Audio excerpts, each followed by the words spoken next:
The opinions and views expressed in the following program are those of the speakers and the host, and do not necessarily reflect those of Yoakley Scott Corporation and your sports network. Yeah, I've been closer to Jesus before, so can you help me out? Oh, can you help me out? Am I on my own? Am I on my own? But can you help me out? Am I on my own? Am I on my own? Or can you help me out? Can you help me out? I've been scared to look in my soul.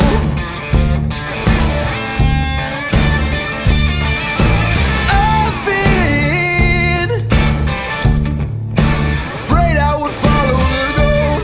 Yeah, afraid of the things I've been told. Hello, everybody. Welcome inside a Tuesday episode of Running Point on ysnlive.com. Brought to you, as always, by Greenwood Chevrolet in Austintown. I'm Anthony Hartwig, and we thank Greenwood Chevrolet for their constant sponsorship, like we always do. We're going to put Greenwood Chevrolet in this top right corner, so you know where to go if you are in the market for a new or used vehicle. It is Greenwood Chevrolet in Austintown. They go the extra mile for you. We try to do the same here on this show every single day. Got a good show for you. We're going to recap some of the action that we had last night once again because of weather. Not a lot, but there were some teams that were able to dodge the rain a little bit and get their games in. So we'll recap the scores from last night, go over some big performances. And then we'll preview tonight, like we always do as well. The interview today, like we do every day, is going to be Melena Toth. Got a chance to talk with her over the weekend, so she will be a pre-recorded interview that we'll play for you. The ace from Canfield, one of the best pitchers we have in the area, hands down, and she has a little bit of a more of a fierce look in her eye. I'm telling you, this year I've seen her pitch a couple of times already. This looks a little bit different than last year. I mean, last year she was dominant, but this year there's a little bit more fire in that belly, a little bit more hunger. I think she's a little bit more just absolute, locked in. And that should be scary for anyone that has to go up against her. Last time she was on the field was on Friday against Hoover. And although that game got suspended and stopped because of rain, she had 5 strikeouts to the Vikings in 2 innings pitched. So she was definitely controlling the Vikings lineup, and Hoover is very hard to control. We learned that the day before that on Thursday against Boardman. We also learned it last night as Hoover was able to beat Hoban. And we'll talk about that score and others coming up here soon. But anyway, it's a great interview. We can't wait for you to hear it. That'll be in the middle section of the show with Melena Toth from Canfield, the one they call MT. So first, the game we have to talk about, I wasn't anywhere. My game got canceled, unfortunately, so I know we usually start with where I was at, but my game was rained out like so many others. But there was a really big softball game going on in the AAC. My AAC matchup was canceled, but Warren Harding went to Fitch last night. And Sydney Watts was, oh, wow, she was Sydney Watts. I mean, what else can you say? Perfect game last night. We're going to go over her stats real quick from this game. 18-0. Fitch got the win. And here are the final line for this. For Sydney Watts, there was a 5-inning run rule, no hits, no runs, no errors, obviously in a perfect game, no walks, 14 strikeouts, and to do that, she only used 56 pitches. Now, when we had her on Friday, one of the points that she made and one of the things that she pointed out that she was really trying to improve on this year is being efficient with her pitches. I know it's 5 innings, but 14 strikeouts for most pitchers is an attacks your pitch count. You have to throw at least 3, but a lot, you're not going to get 3 pitch strikeouts every time. A lot of batters foul off a couple of pitches. Maybe you get to a full count here and there. Strikeouts can tax a pitch count, right? Usually if it's a low pitch count, you can bet that the strikeout number is a little bit down. 56 pitches in 5 innings is just over 10 an inning.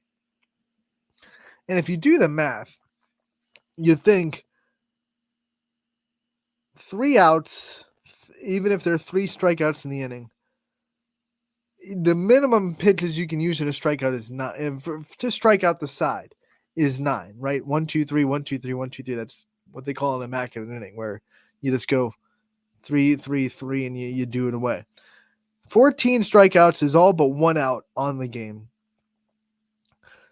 So when you have all but 1 out in 5 innings as a strikeout, and you have 56 pitches, which is, like I said, just over 10, and the minimum you can get for a strikeout inning, like a striking out the side, is 9 an inning. I mean, it doesn't take a rocket scientist to figure out just how unbelievably dominant she was last night. I mean, a majority of these hitters were strike 1, strike 2, sit down. Uno, dos, adios is what I like to say on the broadcast. Just boom, boom, boom, you're gone. Take some bench. And that is hard to do. I don't care who you're playing. I mean, to say that no one's going to really foul off too many balls, we're not going to get, nibble pitches, no waste pitches. It's just to me, stack them up, knock them down, and let's move on. There was a GIF that Austin Town Athletics posted, and I loved it after the perfect game, because she threw the pitch and she just walked off. It's almost like she knew before she pulled the Steph Curry. It wasn't this, but it was almost like before it even hit the glove of the catcher, she knew I had her, and she started to walk off the circle. That's what it felt like, because that's how fast her pitches are, and that's how fast she works.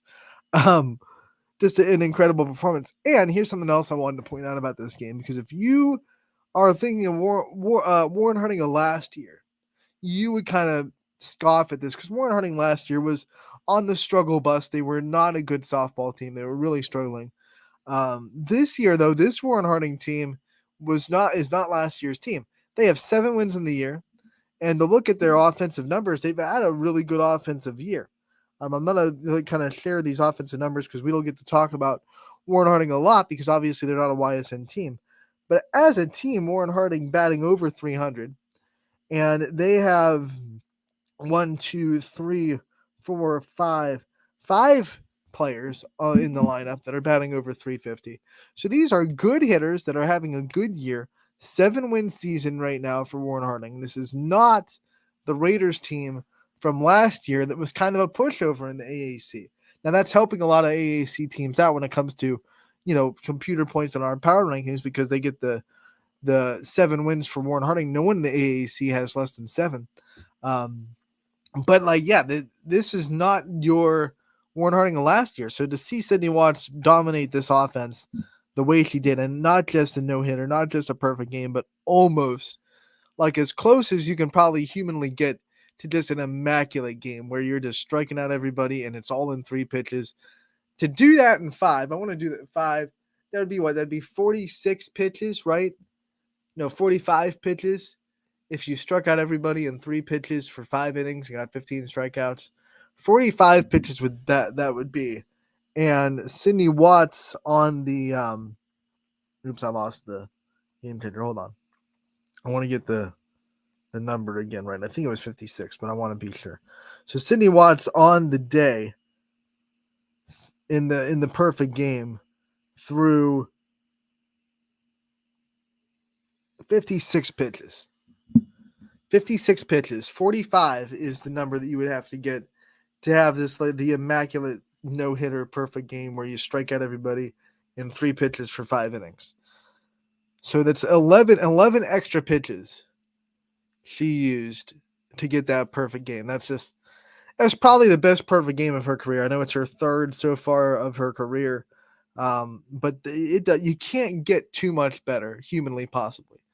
I mean, there aren't too many lineups that are going to let you go 45 pitches, 5-inning perfect game, striking out everybody in 3, but only using 11 extra pitches out of that is insane. By the way, of those 56 pitches, this is kind of obvious. 45 of them were strikes.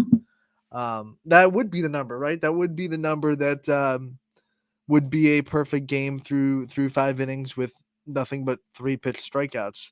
Would be 45 pitches. So 45 strikes, 56 pitches total. in a 5-inning perfect game. I don't mean to go on and on about it, but that's just it's incredible. It's incredible. I think it's probably her best perfect game of her career. Third one of the year. 18-0. Fitch gets to win. They are 13-0 on the season. They'll play Warren Harding again. This time they'll go on the road to play at Warren Harding tonight to see if they can sweep the Raiders on this AAC series. Then they have a big one on Friday against champions. So we're looking forward to that.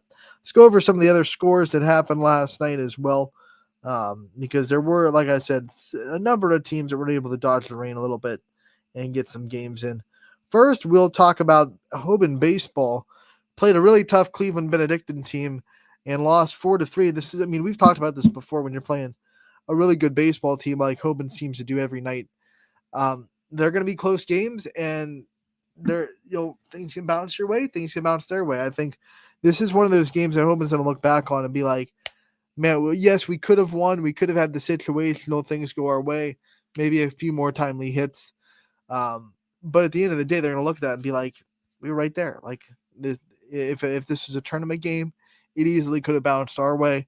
I don't think this is going to be anything that puts Hoban down. I know they're not used to losing this year, and this is 2 in a row now.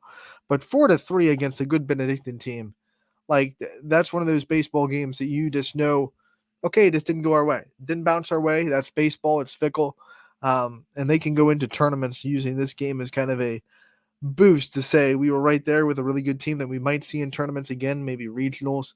And we were right there. We just have to have the ball bounce our way 1 or 2 more times, and maybe we get on the right end of a 4-3 victory. Defense was clean for Hoban. The offense still was able to have some success, and the pitching was pretty good. 4-3 is not a game where you look at it and say, well, we didn't play clean, we didn't play good enough. Clean baseball just didn't bounce Hoban's way, and I think the Knights will definitely use that going forward. We talk about 4-3 finishes. We had 2 4-3 scores last night. We talked about Fitch and their pitching on the softball side. Baseball, Mason Petridis not really being overshadowed at all. He threw a gem last night as well against Warren Harding. Let's look at his final line real quick as we bring up Austintown Fitch's game changer.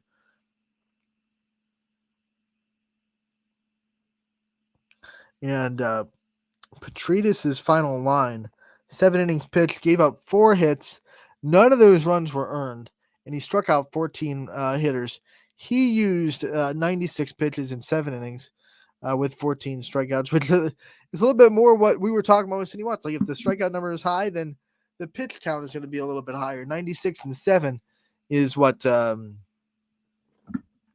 maybe 13, 14 pitches per inning. I'm going to do the math on the calculator because I am not a math guy. I'm a Georgia Tech fan, not a Georgia Tech student, obviously. Calculus was not my forte. So that's about 13.7. So we'll round that up and just say 14 pitches per game, per inning, which is, still right where you want to be. I mean, a good inning is probably 12 to 15 pitches in an inning for a pitcher. So right where you want to be, just not where Sidney Watts was with 14 strikeouts, but that's hard to do. But Fitch gets to win 4-3. None of those runs, by the way, were earned. I already said that. And Petridis, that's back-to-back outings where he has really done well. Last outing, a no-hitter.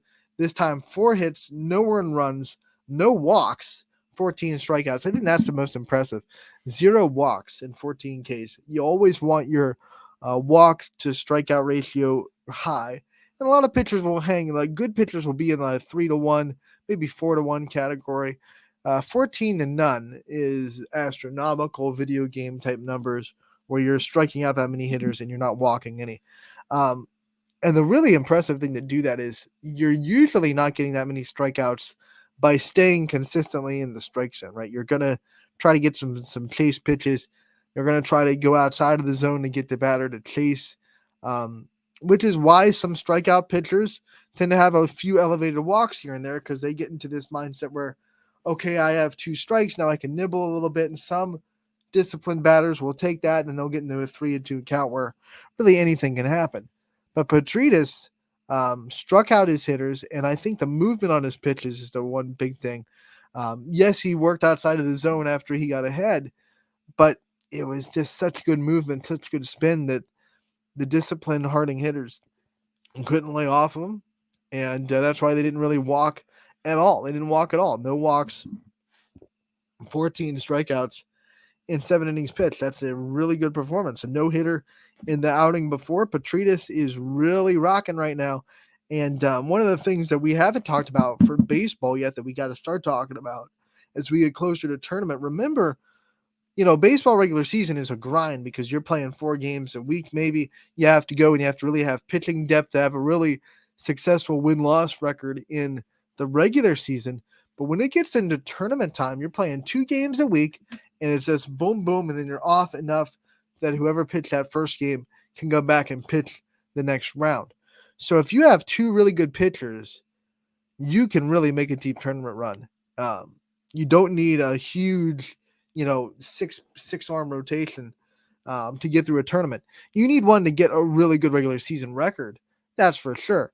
But you don't need one to get a big tournament run. We've seen a lot of teams make deep tournament runs with, you have one pitcher throw the semifinal, and then the next pitcher throws the final, and then you get a week off, and you come back, you do the same thing again. Boom, boom, boom, boom. 1, 2, maybe an extra arm here and there for relief, for a bullpen, for a save if it's a close game down the stretch. But you don't need a huge arsenal of arms like you do in the regular season come tournament time. So if Fitch has 2 arms, which they do right now, that can really dominate, then Fitch can kind of, ride the ups and downs of a season a little bit and then get into the tournament and know, okay, it's our 2 arms, of fire, and it's good luck to you trying to hit them. So I think baseball, we start to talk about pitching. We start to see what teams have the dominant arms consistently now that they've had 4 or 5 starts in the season. And we start to figure out, like, these teams, whatever their record may be when that ace or those, top 2 pitchers aren't pitching, those teams that we see, they can make a deep tournament run because you got 2, you're golden. You're really golden. And I think Fitch is one of those teams. We'll see what their final record is at the end of the regular season. But that Division I tournament, when they get into it, if you have 2 arms, you can just go boom, boom. Excited. LeBray has pitching for days. They're going to be one of those teams that can make a run with their 2 pitchers in tournaments as well. 14-0, they beat Brookfield last night. No harm, no foul at all. They have a combined no-hitter, 3 pitchers through in the 5 innings it took to beat Brookfield. So a combined no-hitter for LeBray as they beat the Warriors 14-0. On the softball side, it was Brookfield that got the win over LeBray, 17-2. Abby DeJoy hit another home run. She has 8 on the season, and that is she's leading YSN Network in home runs on the year, and she continues to just knock them out of the park. And she's trying to get that home run record for Brookfield. It's gonna be tough. It's 17. Bailey Drapola, who's a senior at Pitt, has the record, 17 home runs in a season. But you're 8, and you got a couple of weeks left, and you're starting to hit them it seems like she has one every night. If she gets on a streak where maybe 1 or 2 games where she hits a couple of them, she could be flirting with that 17. She's a powerful hitter that has a really good swing. I've seen it a couple of times. A lot of younger hitters in the high school level struggle with having their power come from their lower half first and then going through the strike zone with their hands. But her hip movement, she really rockets that lower half, and a lot of her power comes from her lower body. And I think that's what makes her swing so good. And she's got quick hands when getting through the strike zone. But you'll see a lot of hitters not usually use their lower half because it's counterintuitive, right? You think, I want a power swing, I got to really muscle it up and swing as hard as I can, and that tends to come from the upper half. That's when you lose your power in the legs. But Abby DeJoy always has a very consistent swing and very good lower body power coming out of those legs. So she's got a really good swing on her resume. Yeah, and she's going to be a good player at the next level. Talking about more softball, Perry continues the struggles of Louisville. They've lost a couple in a row now. 4-0, the Panthers beat the Leopards. Hard offense to shut out, but Perry is a very good softball team in their own right. 2 years removed from a state championship, so Maslin Perry is going to bring everything it takes. Canton Hoover, who was playing Canfield on Friday, they went to Hoban and beat the Knights 5-3 last night in a pretty good, clean softball game. Mooney baseball got the win over East at 12-0. The final score there. Mooney dominates the SVC, and they're trying to keep pace with Ursuline for round 2 of the Holy War, which is coming up next week. So Mooney trying to keep pace in that conference so they can have that game be a deciding game. They're well on their way so far with a 12-0 victory over the Bears of the East. In Crestview baseball, they get the win over Garfield 9-4, the final score there. Newton Falls continues to roll. They had a good week last week. They start this week off with a 12-1 win over Liberty on the baseball field. Southern Local Baseball beats East Palestine 9-4, the final score there. Edison Baseball gets the win over Claymont in dominating fashion, 8-1, final score. We go back to softball. Liberty gets the win 14-5 over Newton Falls. The Leopards offense, when it's rolling, it's rolling. They have had a lot of games this year where they're scoring double digits. So when they get a full head of steam, that offense is really hard to stop. Garfield softball gets the win over Crestview 7-2, the final score. Kylie Hahn is a really, really good leadoff hitter. She was 3 for 4. I've had a chance to see her, a lefty slapper, great on base percentage so far this year.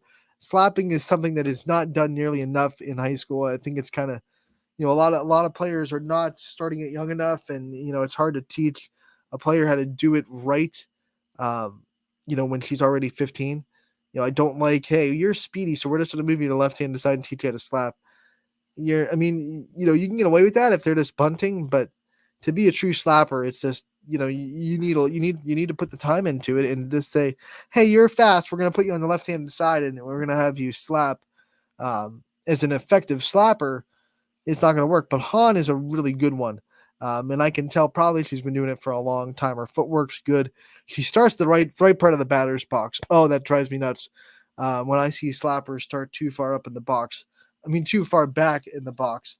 Because then when your contact point, if you're starting at the back end of the box, your contact point is not going to give you a lot of fair territory to work with when you're trying to hit it opposite field into that 5-6 hole. A lot of coaches will teach her, oh, you got to start at the back of the box so you don't step out of the front of the box with your crossover. And it's like, no, if you're good and you're good with your footwork, you're going to have plenty of room. I always say front foot should be on the top of the roof, like the start of the roof of home plate should be where your front foot is, and then your back foot should be right on the peak of the house, right, the peak of home plate. So basically, you should be straddling the roof of home plate when you're a slapper. That gives you plenty of room to do your footwork, but it also means your contact point is going to be in a spot where you have plenty of fair territory to work with, and you have less chance of hitting the foul ball when you're trying to hit that ball opposite way into the 5-6 hole. So like I said, Han is a great slapper. I love seeing great slappers. We have a couple of them in the YSN family, but I want to see more of them because I am a big fan of girls that can really effectively slap hit. And like I said, Han is a really good one. Maddie Dado also, shout out to her. She's a really good slapper from South Range. Hard to get out when you're good at it. 10-2, Southern Softball gets the win over East Palestine in the EOAC, and those are your final scores from last night. You can find recaps and post-game interviews on ysnlive.com as well as our YouTube page. If you're over on our YouTube page, if you're watching our YouTube page right now, which you can be, please, if you feel so kindly to hit that subscribe button so you don't miss a minute of all the content that we put up there. Also, if you're going to hit the subscribe button, make sure you hit that notification bell so you never miss any of the things that we post. We post so much on our YouTube page, whether that be, post-game interviews, player profiles, coaches' corners, game highlights. A lot of stuff goes up there, and with the YouTube algorithm kind of being wishy-washy, you could miss stuff. You don't want to miss stuff. So make sure you hit that bell so you're always notified when we post video content on our YouTube. We're going to take a break on Running Point. When we come back, we'll hit the interview section of this show, and we'll let you hear a talk with Milena Toth from Canfield on Running Point. After this break, we'll be right back. Don't go anywhere.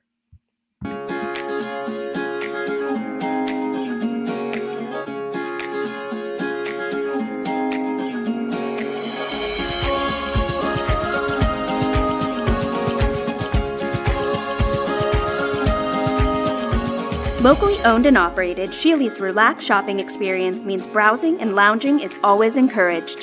Find Flex Deal and more at Sheely's Furniture and Appliance, because the best things in life happen at home. How lucky are we to have not one, but two 18-hole Donald Ross Championship golf courses right here in our backyards. Mill Creek Golf Course was selected by Golf Week as one of America's 30 best municipal courses, continuing to challenge golfers of all levels and featuring golf instruction by PGA professionals, a state-of-the-art practice range, a PGA of America recognized pro shop, kids programs, and a relaxing grill room for a memorable golf experience. For more information or to schedule a tee time, visit millcreekmetroparks.org. Fall is in the air. The kids are back to school, crowds are cheering for the home team, and Myers Family Insurance is prepped for another crazy Medicare season. Every year there's changes, some big, some small, so it's important to have a conversation to make sure your plan is going to meet your expectations for the coming year. Give our team a call today to schedule your annual review. For all your Medicare needs, call Myers Family Insurance or visit us on the web. Check us out online at myersfamilyins.com. Going from mindful to mindful sometimes requires a helping, healing hand. Insight Clinical Counseling and Wellness offers a continuum of mental health and wellness care. At Insight, we're changing the way you receive counseling and wellness services with experienced licensed clinicians and expertly trained wellness staff. With 4 locations in Mahoning and Columbiana County, along with telehealth services, Insight offers clients quick access to care when they need it. Transform your mental health and wellness at Insight Clinical Counseling and Wellness. Welcome back to Running Point on ysnlive.com, brought to you as always by Greenwood Chevrolet in Austin Town. Anthony Hartwig with you. And as promised before the break, we're going to head over to our interview section of the show and have you hear an interview with Milena Toth. Got a chance to talk with her over the weekend. A great time to talk with her. We were unable to catch up with her last year, unfortunately. So this is the first time she has a player profile on YSN. It was a great talk about what makes her so dominant, what has her hungry this year. It's a Canfield team that won a district last year, got to regionals, wants to make that next step, wants to get into a state tournament. They feel like they could do it. I think they have the pitching to do it absolutely with Toth and even Bella Kennedy behind her. A pretty good pitcher in her own right. The offense has a good mix of speed. They're starting to find the power a little bit in there as well. So I think Canfield is really set up for a good run in softball, and it all starts in the circle, like every team, with Milena Toth. It's a great interview. Can't wait for you to hear it. So without further ado, here is Milena Toth from Canfield. Anthony Hartwig here with a Canfield softball player profile. I'm joined by junior pitcher Milena Toth. Milena, thank you so much for taking the time to join us today. Of course. So, here you are, your junior season. Last year, you guys won a district championship. You got to regionals, and you're trying to take that next step this year. What's it been like so far to kind of build off of last year's success, take a lot of players returning from last year, and try to build as a team this season? Mm-hmm. Well, we do have a new coach this year, so we had to get used to that at the beginning. But we're all good now, and we're just practicing every day and working hard to make sure we can get to where we were last year. It is a new coach. Coach Kernan took over, so we'll just hop into that question. What's it been like having someone that has definitely coached a long time in this area come in and take over as the Canfield head coach, and what has that been like for you guys? It's been a lot of fun. He has a lot of experience with softball, so he's just a great coach, and he knows what he's talking about. Has he helped you a lot as far as your confidence goes in the circle and being able to be even a better pitcher than maybe you were the first 2 years? Yeah, he likes to talk about the mental aspect of the game, so he just doesn't just focus on the softball part, but he just prepares us for games that can be mentally tough. When you talk about the mentality and the mental toughness that he's brought to you, what do you think? How have you grown in your mental toughness from last year to this year, and dealing with some sticky situations in the circle? He just reminds me that softball is just a game and you can only do like as good as you can. So just don't think about it as hard and you can't be hard on yourself. So far, you're a dominant pitcher this year, and I've had the chance to see a couple of your games, and you just feel like you have this look in your eye, like you're really motivated this year. Are you feeling a little bit more hungry this year than maybe you were last year?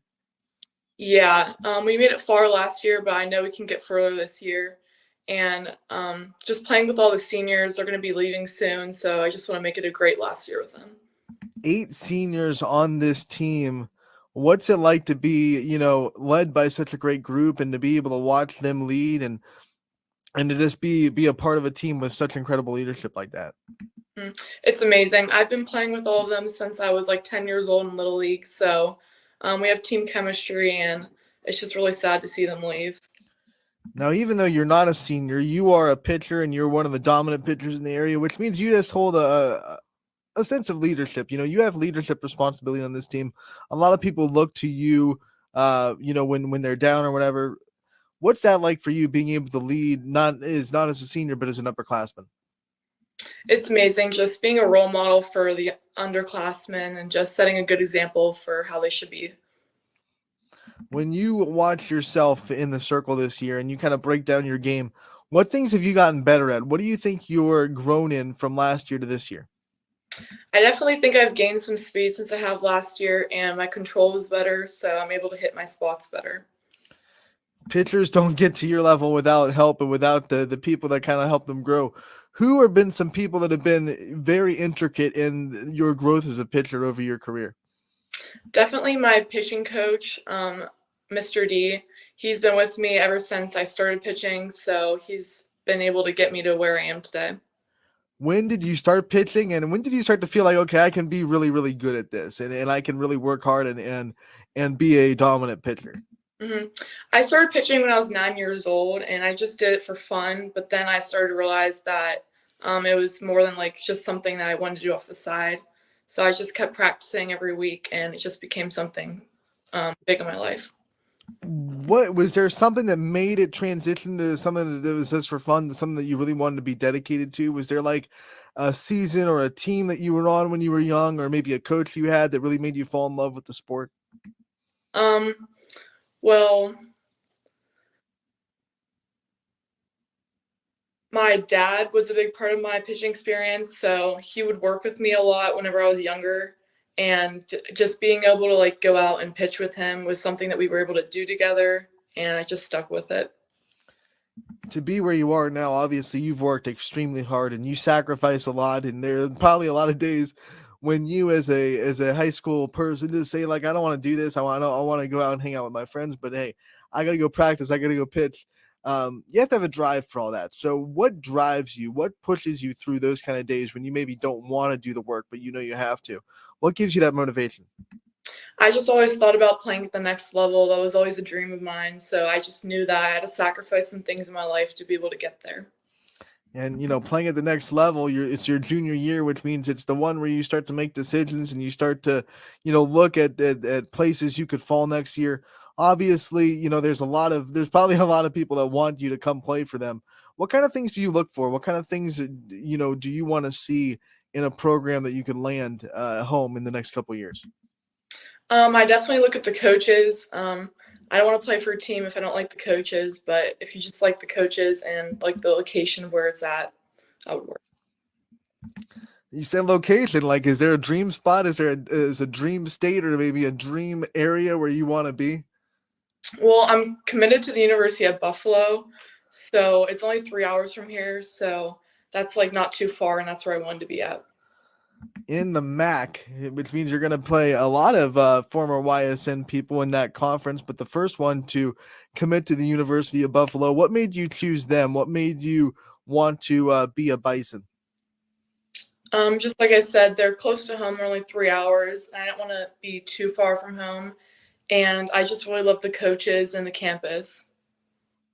What were some of the other things, that as far as the program you want to be at in Buffalo that made it even more of a place that you wanted to be, what you want to study and what kind of career you want to get into? I don't know what I want to study yet, but they offer a ton of career options there, so I would have a lot of a range to pick from. When you think about having that squared away, like you are committed now, you don't have to worry about the recruitment process anymore. How much has that taken off your shoulders this year and let you just be able to focus on making Canfield the best team they can be? It's really relieving. I'm able to just have fun when playing softball and not having to worry about the whole recruitment process throughout it. We've talked about the seniors on this team, but there are also plenty of players that are either new to the varsity level or stepping into bigger roles this year. What's it been like to bring them along and to kind of show them the ropes and to be able to let them grow into bigger spots on the team this year? It's been a lot of fun. Of course, there's a lot of seniors, but there are some underclassmen on the team, and just showing them some of the traditions that we do on the team and just introducing them to Canfield softball. Now, obviously, to get far in the tournament, teams have to play a tough schedule, and you guys don't even have to go outside of the conference to get the tough schedule in your way. I mean, the pitchers that you have inside the AAC with, the three arms that Boardman can throw at you, obviously Brooke Tater at Howland, Sydney Watts at Fitch. What's it like to be in a conference where you're just a stone's throw away from extremely good competition? Yeah, we know there's a ton of competition, so we just always have to be prepared and ready, and it's just good to get work in and get practice off of them. We talked about earlier about how, last year and the way it ended made you guys really hungry and made you guys want to get back to there. But also, you also have to take it one game at a time and finish one goal at a time, win the conference first, try to win the conference first, then get into the tournament and then take it, one step at a time. How has this team balanced that hunger to get back to regionals with that mentality of just trying to take it one step at a time? Yeah, obviously, a state championship is the goal, but we always have to think about just playing the game that is coming up ahead and try not to look too far into the future. So our first goal is just win the AAC and then just get past district and regionals. You guys got to go to Myrtle Beach this year, and it was a very successful trip down there. You threw a no-hitter down there in Myrtle Beach. What was that experience like to be, going to South Carolina and to, obviously expose yourself to great softball, but also bond with this team in a much greater capacity? Yeah, it was a lot of fun. We all became really close during that trip. Some of the underclassmen didn't really know us that well, so this trip we were able to get to know them, and it was just a lot of fun to be able to play on the beach with my friends. Who was one player that maybe before that trip you didn't know too well, but after that trip you know much, much better? Definitely Leah Figueroa. She's my catcher now, and so I feel like it's really important to have a good bond with your catcher, and we were just able to really connect during this trip. And that must be really important to you because she's, a new to you catcher, took over this year as a catcher. What's that been like to build a relationship with a new backstop and to build trust and to build that bond with Leah? I have to get used to her catching. She used to be able to get used to my pitching, so it's just important to communicate with her, get to know like what she can do to help get the strike to be called. A lot of people don't understand the extra work that goes into that. It's not like you and Leah just show up on a game and just say, hey, you're going to catch me. Like a lot of bullpen work, a lot of work in practice to just kind of learn each other. Talk about that and being able to really put in the extra time with Leah to not just build a relationship off the field, but also build that bond on the field so she knows what your pitches do. And like you said, how she catches. Yeah, we pitch a lot during the week. During practices, I just throw to warm up, and we just are able to connect then. And she also is my hitting partner then, so we just have a lot of time to talk. One of the fun things I like to ask dominant pitchers, obviously in practice, you get to go and pitch to your lineup. What's that like to kind of pitch to your own teammates and try to give them the best look that you can and try to get them out when obviously it's a tough lineup to go through? That's fun. I know that they need to see different pitching and pitches, so I just do that, and we like to share a lot of laughs with that. We've talked about how hungry last year made you guys with the success, but also success brings expectations from outside. There are a lot of people that look at Canfield and say, okay, you need to repeat what you did last year. And they almost think like it's automatic. How do you kind of deal with the expectations and the pressures that success can bring? A lot of people expect us to go far like we did last year, so we just try not to worry about that and just keep our focus on the game. And also, in the same aspect, softball is a sport that makes you fail. It's built to make you fail. How do you deal with the ups and downs of the sport mentally? It can be really tough sometimes after games when I don't throw as good. I stay distant from others, but I just have my friends and family around me to remind me to that it's just a game and that you just have like bad games and good games and you just have to get past them. In the low points, in the times when maybe you fail and you want to stay away from people, like you said, who are the people that you go to try to, build you back up and get you back to a positive mindset? Yeah, well, one of the people that has helped me a lot was Bella. She's a senior right now, and she's also a pitcher, and so she understands it too. So she's always just there whenever I need to talk, and I'm there for her. There was a time in high school softball where, you'd have one pitcher and you'd ride her until you die, but not the case with Canfield. Like you said, you have Bella right behind you in the circle to give you some breaks, and she can come in and relieve you if you ever have a bad game, things like that. What's that like to be able to know that there is a pitcher that is a quality varsity pitcher right behind you, and all the pressure is not on your shoulders to go out there and pitch your A game every single night? It feels great just being able to know that I have someone behind my back that is there whenever I'm struggling, and I have a lot of confidence in her. Obviously, it's a little bit of a different mentality when you're not pitching and you're out there on the field. What's that like, being able to go back and forth between what you have to, how you have to carry yourself in the circle compared to how you have to carry yourself when you're not in the circle and you're, on the defensive side behind someone else in the circle? Just making sure we always have her back.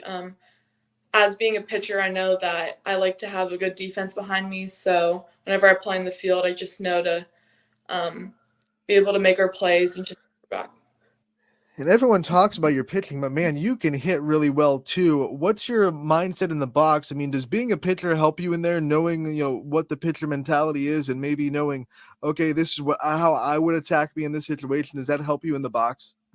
Yeah, definitely. Another thing that would help is when I'm pitching, I can see where the umpire is calling and his strike zone, so that helps whenever I'm up to bat. Are you a fan of hitting, or is it just something you do for the team? Because I've talked to many pitchers, and some of them love getting the bat in their hand and being able to help themselves out, and some of them are just like, well, I have to do it, but it's not my favorite thing. Where do you stand as far as hitting? Well, for a while now, I haven't been hitting as much. I've been focusing on pitching, but this year I started hitting. I'm just really starting to love it. What's your favorite feeling in softball? Is it a big strikeout, maybe a big diving play on your defense, or maybe it's a big hit that you have in the box? What's your favorite feeling in the sport? Definitely whenever it's a close game between the two teams and someone just gets a good hit and it just starts off a great end. All right, so last night you guys had that rain delay. So my question to you is, what's your favorite kind of rain delay activity? What kind of things do you like doing with your team while you're waiting out the weather and trying to get a game in? Definitely just turning on the music and just having a lot of fun in the dugout. What do you think what are some songs that this team really jams to? I know it's a dancing team. I've seen it before. What kind of songs get you guys moving? The one song is Pump It Up. It was just like a funny song for school, so we just usually play that. What about you? What are some songs that get you real juiced up, and maybe if you need hyped up or something, you could play and it'll get you in that right mindset? Well, our team has a game day playlist, so I usually just turn that on, and it just has a ton of songs on it, and we just play that during all our practices and before games. I'm sure, especially days where you're starting in the circle, you have to work on getting your mind in the right spot before a game. What are some routines pre-game that you do to get yourself in the right mindset?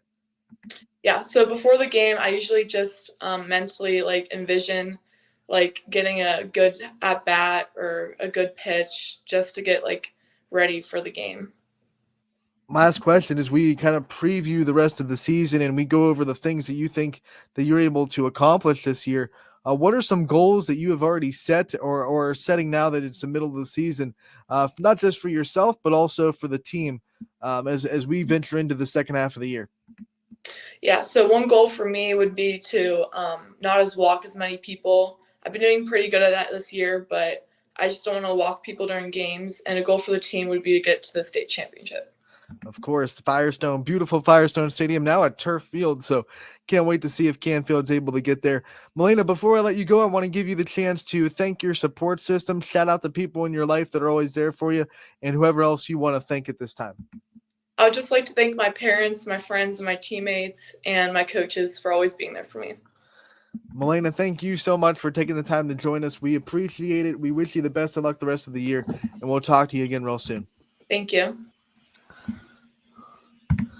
That was Melina Toth of Canfield, future Buffalo Bull. I don't know why I said Bison. As soon as I was done with that interview, I was like, oh, no, Buffalo Bull down in the MAC, playing in the MAC in a couple of years. But we still have her here in Canfield for at least one more season. Well, one more season, and then obviously the finish of her junior year. Their goal is to get to a state championship. I think they can do it. Especially when you look at the picture of Division II in our region. I don't want when I say this to sound like the region got super easy now and it's going to be a walk and there are no good teams in Division II. Because that ain't it. I mean, there are still going to be really good teams in Division II. It's still going to be hard to get to a state championship. Whoever gets there are going to earn it. But you'll look at some of the realignments and some of the teams that find themselves not in Division II anymore. I mean, you look at Hoban moved up to Division I. Keystone, who is literally the winningest softball team in the state of Ohio as a program, moved down to Division III. Poland, who Canfield played in the district championship last year, is now Division III. Ursuline does move up to 2, but a lot of the big hitters in that region have realigned. Keystone, gone. Hoban, gone. Poland, the district, gone. So there are open windows, I will say, for Canfield. I think they match up pretty well against Division II. No, by no means does that mean that Division II is going to be easy to get to a state championship. It's never easy. There are still good teams in D2 for sure. Marlington, outside of the Ysn network, still going to have a lot to say about the district. We can't forget about the Dukes, but there are still good teams in this district, in this region.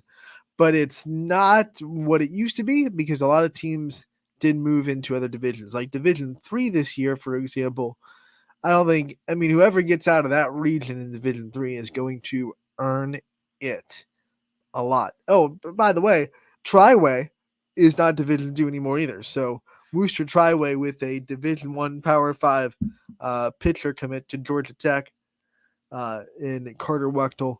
She is down in Division III now for Worcester Triway. So that's another team that Canfield will not have to worry about. I believe that's who beat Canfield out of the tournament last year in regionals, eventually went all the way to state for Triway. So that's another team, not in Division II anymore, down in Division III. So the realignment has made Canfield a little bit, wide-eyed and bushy-tailed for that district and regional and eventually, hopefully, state tournament for Division II. We talk about the games that are happening tonight. It looks like we're going to stay dry. Listen to Andrew DiPaolo from 21 WFMJ before we came on, his forecast.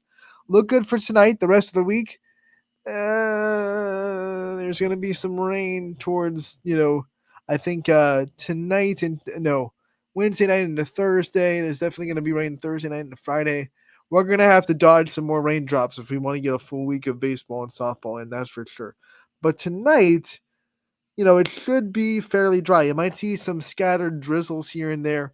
Reminder that a lot of our broadcasters, by the way, will be outside in the elements. So the rule is if they feel a drop, they have to cover. They have to tear down. Whether they have something to cover it, they can wait it out, or if they don't, they have to tear down the whole broadcast and just say, sorry, we can't go there. We have to protect the equipment at all costs. And anytime you hear any rain, that is designed to get out of Dodge. So just keep that in mind as you're watching games on the network tonight.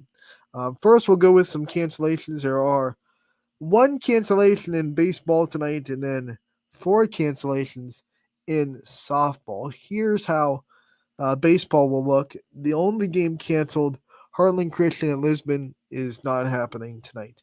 Everyone else is good, and here are the games that'll be on the network for baseball. At 4:30, excuse me, Sam Torres will be in Ashtabula as Edgewood takes on Kirtland on the baseball diamond. The rest of these games will be at 5 o'clock. Bournemouth travels to Canfield tonight. It'll be Landon Pelletis on the call there. Columbiana goes to United. Joe CBO on the call for that one. Lakeview goes to Poland. Cooper Chavone on the call there. Springfield will be at Middle Ridge on scene 1. That's going to be a doubleheader between Springfield and Ridge on scene 1 at 5 and 7. Matt Morrison will have the call for both games for that. Latonia will be at Lisbon tonight, and Scott Henthorne and Quinn will be on the call. So Heartland Christian moved, but Latonia is going to Lisbon, so Lisbon will still have a game at least. That's good for them.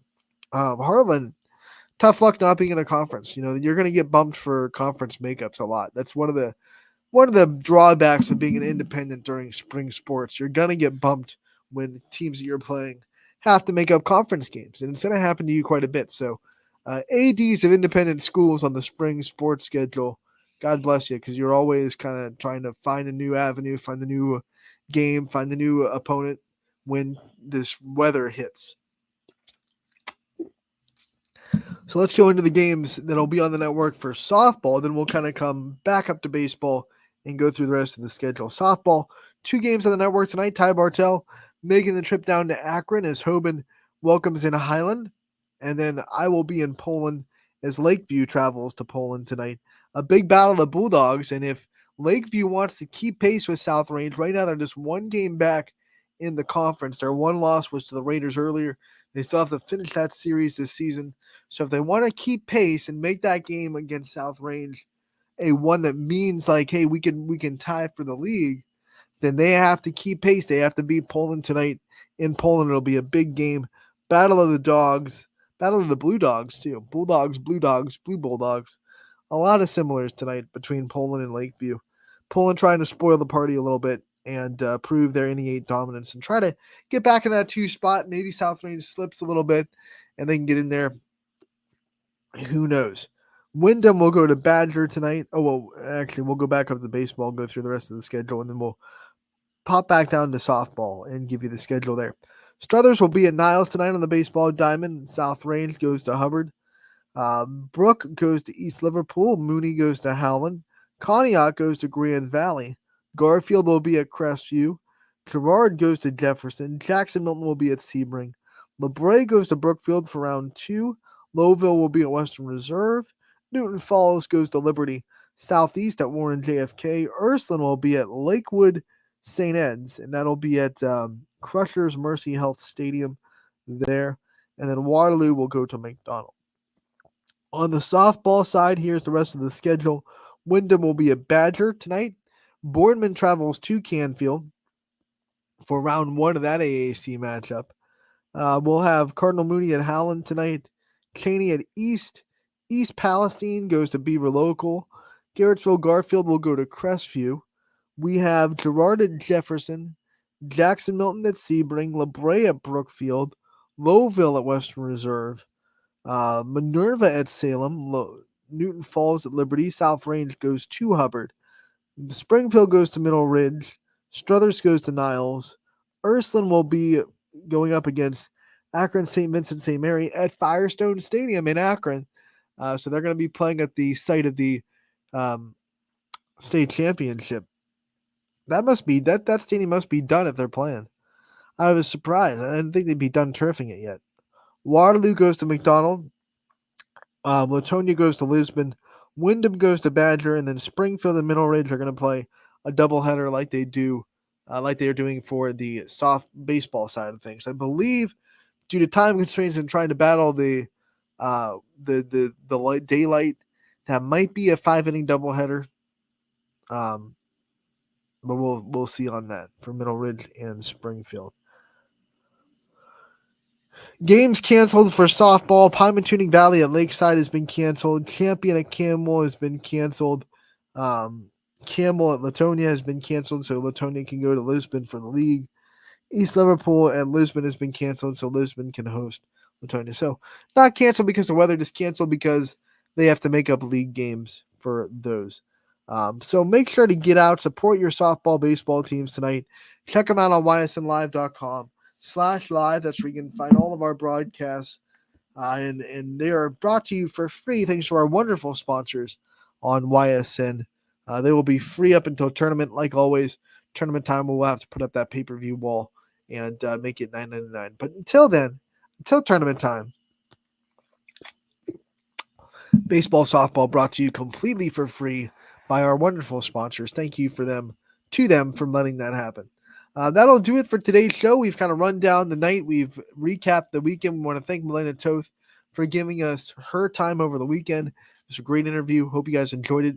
If you missed a part of it or you want to see it again, don't worry. Very soon it will be up on our website as a piece of content by itself. And you can always go back and watch this show and any episode of Running Point or Power Hour or the 440 Morning Show. All of that is archived on our YouTube page, so you can always go back and watch those on YouTube again if you missed it. But once again, Toast's interview will be on our website very soon as her own piece of content as well. So if you missed that, no worries. We'll have you covered. That'll do it for today's show. Thank you so much for tuning in. Tomorrow, we're going to have Scotty Mintra into the party, and he always brings great stuff to the table. Can't wait for that. 1 to 2 tomorrow on Running Point. As always, we are brought to you by Greenwood Chevrolet in Austintown. Enjoy the baseball and softball tonight, and we will see you tomorrow from